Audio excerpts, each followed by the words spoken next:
On a rainy night in Boston, I, Valerie Harlow, walked with slumped shoulders as I opened the door to my apartment after finishing my third part-time job. I returned home, brushing raindrops from my hair, to be greeted by the familiar scene of a cold room and the sound of my mother and sister laughing in the kitchen, both engrossed in their phones. "Oh Valerie, you're back," my mother Diana said without looking up from her social media feed where she was scrolling through pictures of her friends' successful children. At the table sat my sister Olivia, who had opened her college laptop. Unlike the exhausted Valerie, she possessed a bright radiant beauty that seemed to illuminate the dim kitchen. "How are you?" Olivia said, but her eyes never left the screen where her law school assignments were displayed. I took off my rain-soaked coat and quietly approached the small kitchen table. This tiny apartment had been home to the three of us since I was 16, since my father died of cancer. A family photo on the wall, showing happier times, stood in stark contrast to our current reality. After her husband's death, Diana drowned herself in alcohol, and although she occasionally worked part-time jobs, it was far from enough to support the household. Her phone pinged with notifications as she compared her life to the curated successes of her online friends. "Olivia, how was the mock trial in law school?" I asked her, genuinely interested despite my exhaustion. "It was wonderful. The professor praised my argument, said it was the best in the class." Olivia looked up for the first time, showing a beaming smile. "And I got accepted for the internship too. All that hard work is finally paying off," she said. "Congratulations." I congratulated her sincerely, remembering her own academic achievements before life took its unexpected turn. Diana embraced her shoulder and proudly said, "My daughter is truly exceptional. Olivia will definitely become a first-class lawyer. Your father must be so pleased in heaven." I smiled, but my eyes reflected a deep sadness. When my father was alive, I too had talked about my dreams for the future, like going to college, studying business, and someday having my own company. I had been at the top of my class, with teachers praising my analytical mind. But with my father's death, those dreams had slipped away. I dropped out of high school in my sophomore year. The family needed income. Diana didn't particularly object to my quitting school. "Valerie isn't suited for studying," she often said, dismissing the stack of honor roll certificates that had once adorned our refrigerator. In reality, I had been an excellent student, but my mother refused to see that reality. For 16 years, I had worked various jobs simultaneously, serving morning coffee at a local cafe, cleaning offices in the afternoon, and manning a convenience store register at night. I did everything with quiet determination. Most of my wages went to the household, covering Diana's medical expenses and, above all, Olivia's education costs. The pile of bills on her splurge grew taller each month. "Look at this, Valerie," Olivia said in an excited voice. "I'm going to Miami with friends during spring break. It's to celebrate getting the law firm internship. We've already picked out the resort." I took several bills out of my wallet and placed them on the table, hiding the fatigue that weighed on my shoulders. "Is this enough?" I asked. "Thank you," Olivia said happily, quickly pocketing the money, but there were no further words of gratitude, as if financial support from me was simply expected, just another fact of life. After leaving the kitchen, I entered my small room. I took a box from under the bed and started up my laptop, surrounding myself with digital marketing books and design sketches. At night, after the family had gone to bed, this was my sacred time when I could finally pursue my own dreams. I had been teaching myself business with remarkable dedication. I took online courses, studied web design tutorials until my eyes burned, and mastered the basics of marketing through countless late nights. 2 years ago, I had launched a small online shop, a site selling handmade accessories that showcased my natural talent for creating elegant, sustainable designs. At first, it was just a few sales a month, barely enough to cover the hosting costs, but gradually the orders began to increase. I skillfully utilized Instagram and Pinterest, testing different strategies and developing my own distinctive brand image centered on environmental sustainability. I never told my family about my growing success. I didn't think my mother and sister would take what they dismissively called my silly hobby seriously. They had never shown interest in my creative pursuits before. 6 months ago, my business took a big leap forward when I collaborated with several influential fashion bloggers. My designs were featured prominently, and orders flooded in faster than I could fulfill them. The profits far exceeded my expectations, allowing me to hire my first employee to manage inventory and shipping. Last month, I had moved out without telling my family, not that they seemed to notice my absence. To Diana and Olivia, I was just the failure daughter, a high school dropout wasting my life without success or direction. Contact between us was kept to a minimum, usually initiated by me. The phone rang, interrupting me as I was sketching a new logo design. It was from Olivia. "Valerie, big news." Her voice trembled with excitement. "Nathan proposed to me. He's the son of the Reynolds family. The wedding is in 3 months. You'll come, of course," she said. I offered sincere congratulations, genuinely happy for my sister despite our complicated relationship. I could also hear Diana shouting in the background, "My daughter is marrying into a prestigious family. Can you believe it?" Olivia continued to talk about the wedding details, a luxurious hotel ballroom, at least 300 guests, and an exclusive designer dress that cost more than most people's monthly salary. "Valerie, make sure you wear something decent to the ceremony," Olivia said with a hint of condescension. "Don't look embarrassing. The Reynolds are very particular about appearances," she added.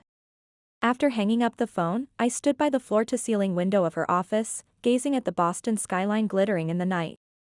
The view from the 35th floor was magnificent. This upper floor of the skyscraper had become my new headquarters for elite innovation. On my polished desk lay my business card, embossed with the company's eco-friendly logo and my title as founder and CEO. My family knew nothing about my success, about the magazine interviews or the multi-million-dollar contracts I'd secured. For now, I had no intention of revealing my true circumstances. A small smile played on my lips as I began sketching an emerald green gown, my own design for the wedding. I simply planned to attend my sister's wedding, support her quietly, and perhaps enjoy the irony of the situation just a little. On the day of Olivia's wedding, I stepped into the elevator at the luxury hotel with a gentle smile playing on my lips. I was pleasantly surprised at my own reflection in the mirrored walls. The exquisitely tailored emerald green dress I had designed myself accentuated my refined beauty, with intricate sustainable materials forming a subtle embroidery pattern at the neckline. As I entered the grand ballroom where the ceremony would take place, I was momentarily overwhelmed by the opulence I had secretly financed.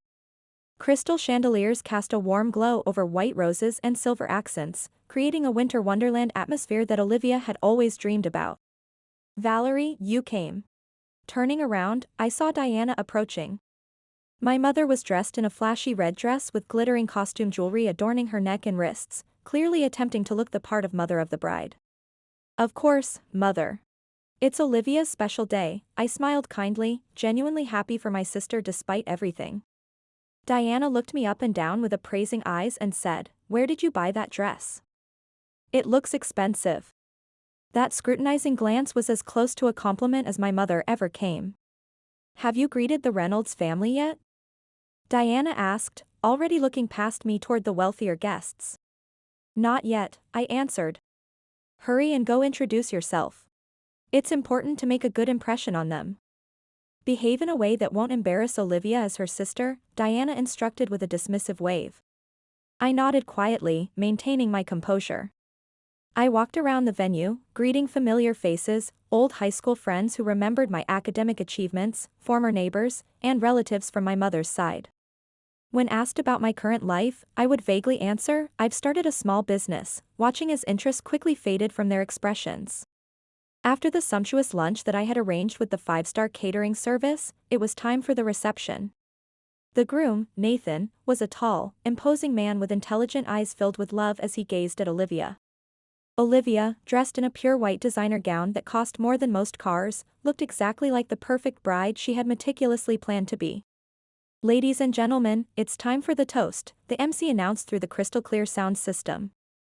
"First, let's hear a few words from the bride's mother, Mrs. Harlow," the MC said.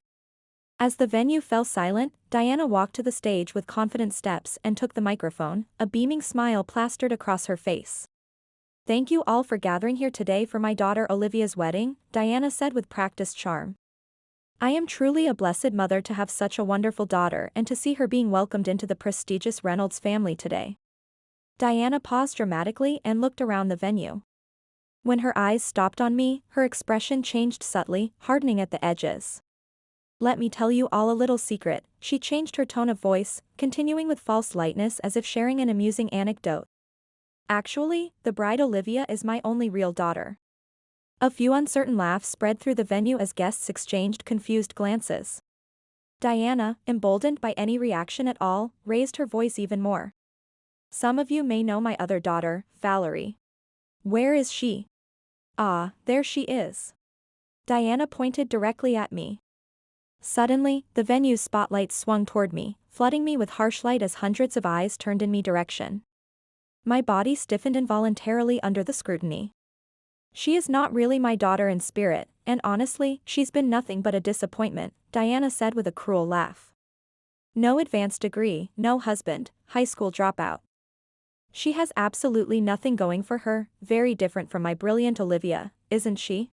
She said. The venue filled with uncomfortable, awkward laughter.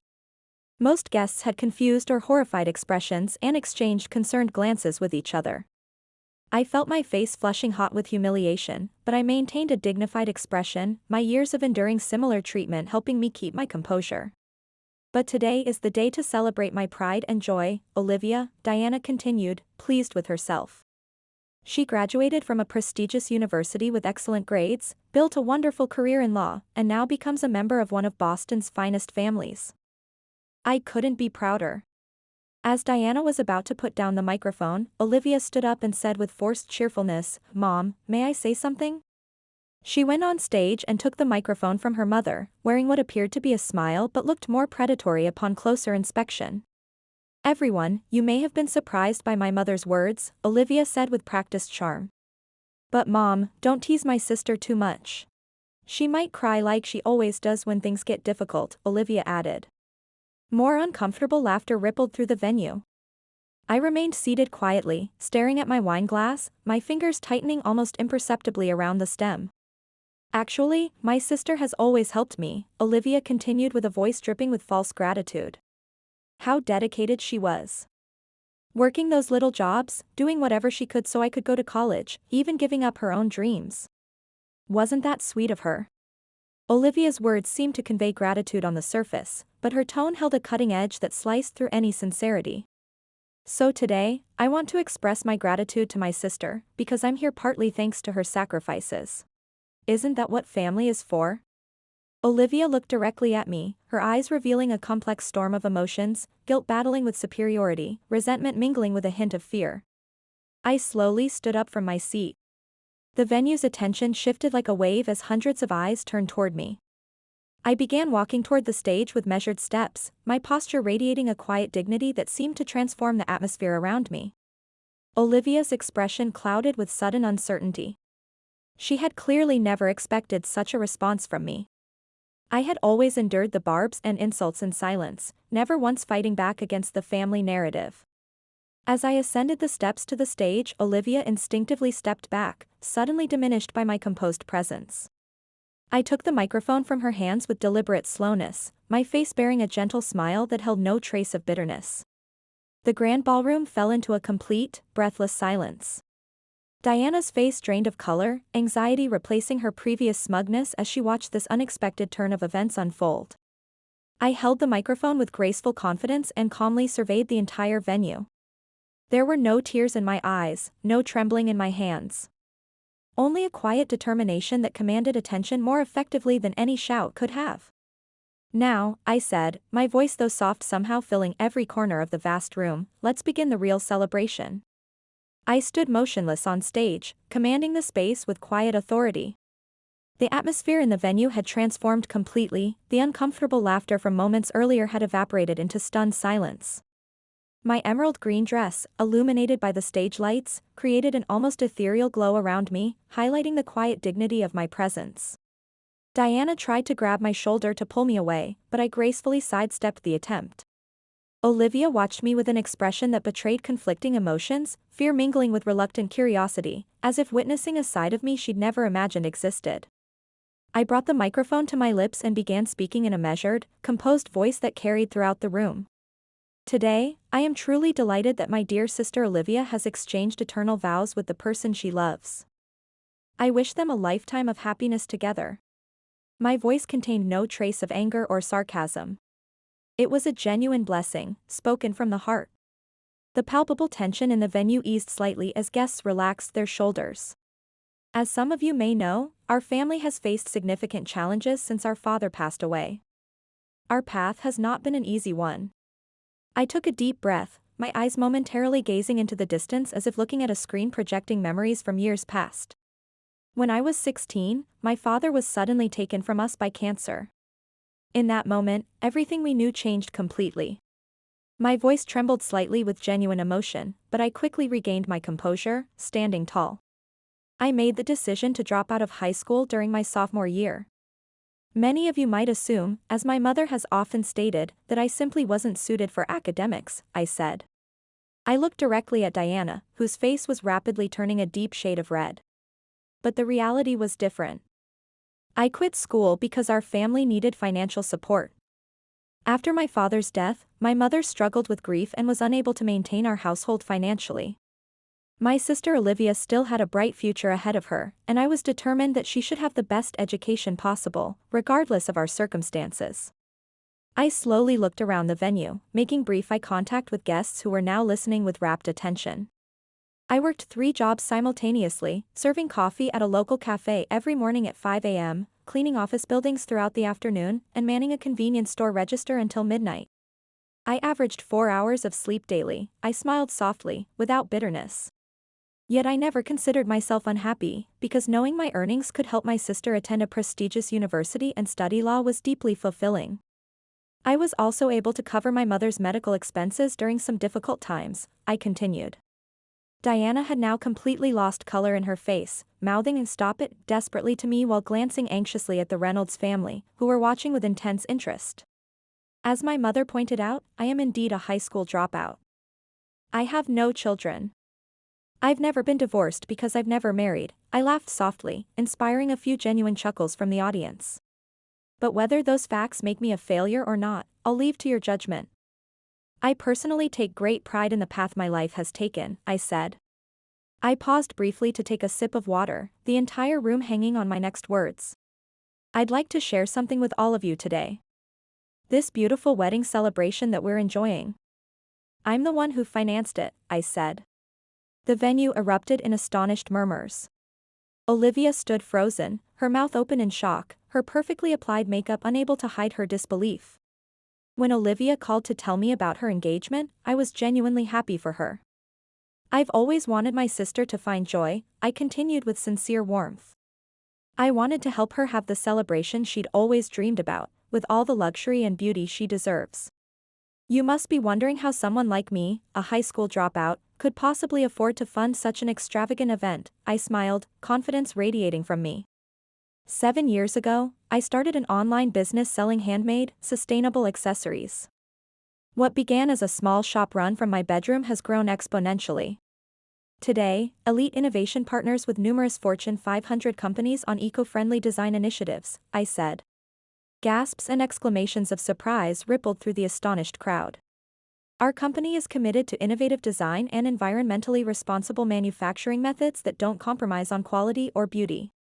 We've pioneered several sustainable production techniques that have changed industry standards, I said.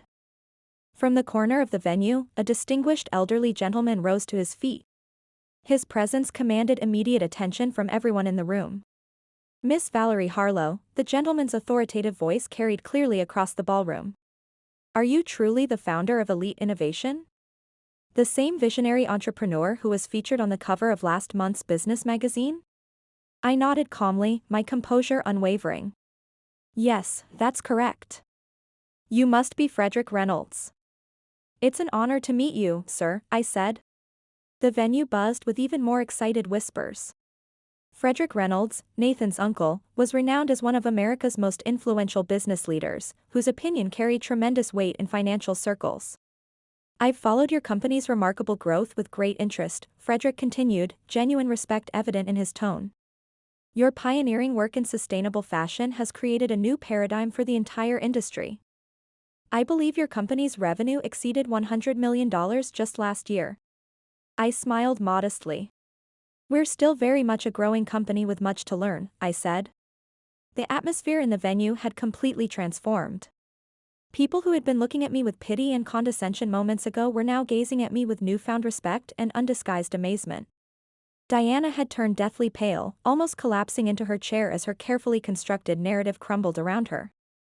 Olivia just stood dumbfounded, her perfectly applied makeup unable to hide her shock. I brought the microphone back to my lips, my demeanor still humble despite the revelation. I don't particularly want to discuss my business success today. This is Olivia and Nathan's special day. I turned toward the bride and groom with genuine warmth. I'm speaking here only because I felt it was important to share one thing with all of you, the truth, I said. I took a deep breath and surveyed the entire ballroom, my gaze steady and clear. The reason I left high school was for my family's survival. The reason I worked 3 jobs simultaneously for years was to ensure my sister could have the best education possible. And the reason I kept quiet about my success was. I hesitated briefly, emotion finally breaking through my composed facade. It was because I was constantly torn between wanting acknowledgement for my achievements and not wanting to disrupt my family's perception of themselves, I continued.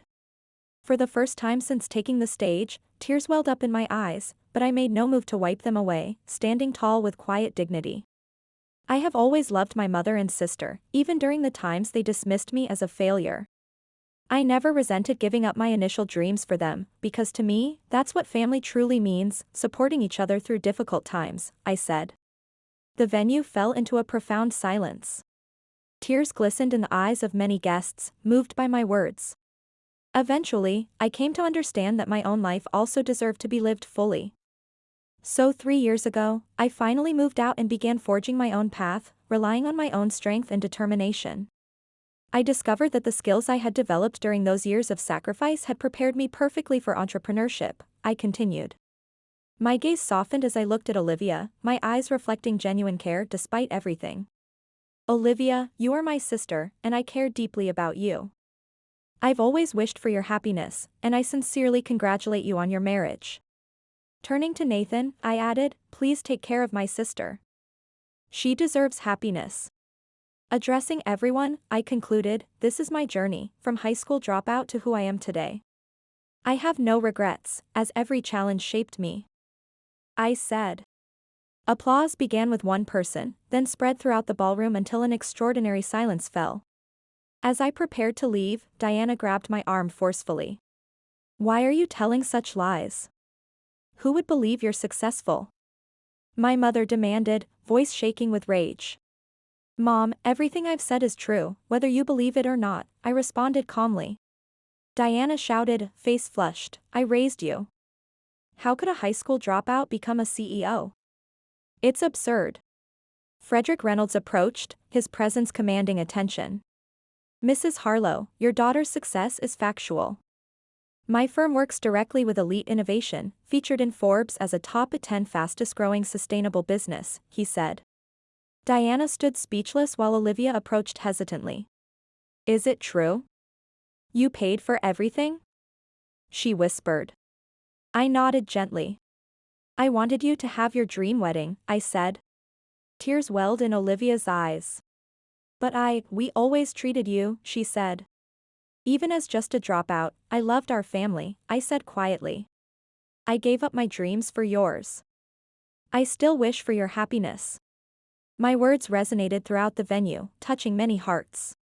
I left to reclaim my life, to succeed on my own, but today I learned how you truly see me, I continued, a single tear falling. Still, I don't resent you, because family remains family. Diana stood frozen while Olivia cried openly. Nathan approached, placing his hand on Olivia's shoulder. What I've heard about your family and what I've witnessed today are completely different, he said, his words carrying clearly. When Olivia tried to speak, Nathan gently interrupted, not now. Turning to me, he bowed respectfully. Valerie, you possess true strength and love. I'm ashamed I didn't know until today, he said. Seeing the tension, I gracefully took the microphone again. Today is for celebration, not sadness. Let's celebrate Olivia and Nathan's beginning. I raised my glass in toast. The reception continued with a changed atmosphere, Diana isolated in humiliation, tension between the newlyweds, and I answering guests' questions with humility. Later, Olivia approached me, makeup streaked from crying. "I'm sorry," she said in a broken voice. "Olivia, I don't need your apology," I said. "But I must give it," Olivia insisted. "I've been a terrible sister, never appreciating your sacrifices," she said. I took her hand in forgiveness. "The past is past. What matters is what we do from now on," I said to her. We embraced as spring sunshine illuminated Boston, the season of new beginnings. 1 year had passed since the wedding. From my office window on the 40th floor, the Boston skyline stretched out before me. Elite innovation had flourished, becoming a leader in sustainable fashion. I reviewed a proposal for a foundation to help disadvantaged young entrepreneurs, something I was deeply passionate about. "Miss Harlow, your 2 o'clock interview has arrived," my assistant announced. "Thank you, please show them in." Standing by the window, I reflected on the year's changes. My relationship with Diana had briefly improved after the wedding, but quickly deteriorated when my mother began making escalating financial demands. When I established boundaries, Diana reverted to her cold attitude. Now isolated socially, Diana occasionally muttered, "That's not really my daughter," but no one believed her anymore. Meanwhile, Olivia and Nathan's marriage had crumbled. The wedding revelations had created an irreparable rift. Despite Olivia's efforts, they were now separated and near divorce. My thoughts were interrupted by my office door opening. It was Olivia, noticeably thinner with dark circles under her eyes, but with newfound determination in her gaze. "May I come in?" she asked quietly. I welcomed my sister, who glanced around the impressive office before composing herself. "Nathan and I are separating permanently," she said without pretense. I took her hand supportively. "But that's probably for the best," Olivia continued with new maturity. "I needed to understand why I became who I was," she added. With genuine self-reflection, she said. "I now understand what you sacrificed for our family. I don't expect forgiveness, but I wanted you to know I see it now." Tears welled in my eyes as I embraced her. "Olivia, it's never too late to become a real family," I said. Outside, spring sunshine bathed Boston in golden light, the season of new beginnings.